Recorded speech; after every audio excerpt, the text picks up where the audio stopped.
यो मैले फोन जम्मा 2 लाखमा लिनुभएको थियो, जसको नाम हो आइफोन 15 प्रो म्याक्स हो साथीहरू। म अहिले भर्खर 4 घन्टादेखि म लगातार भिडियो बनाउँदै थियो, तर यो अचानक अहिले 4 घन्टापछि यो इमर्जेन्सी आइओएस दिनुभएको थियो कि तपाईँको फोन एकदमै हिट भइसकेको छ।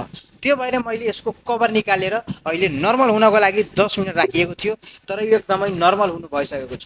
तर यो मेरो भिडियो बनाउने उद्देश्य के हो भन्ने कुरा धेरैजना साथीहरूले गल्ती गर्छ। सो तपाईँहरूको यो भिडियो हेर्नुपर्ने आवश्यक छ, किनभने मोबाइल हिट भइसकेपछि चार्ज पनि धेरै कम हुन्छ। सो धेरैजनाले गल्ती यो गर्छ कि फोनलाई गएर हिटमै चार्जमा लगाइदिन्छ, तर यस्तो भुल कहिले पनि नगर्नु साथीहरू, तपाईँको फोन ब्लास्ट पनि हुनसक्छ।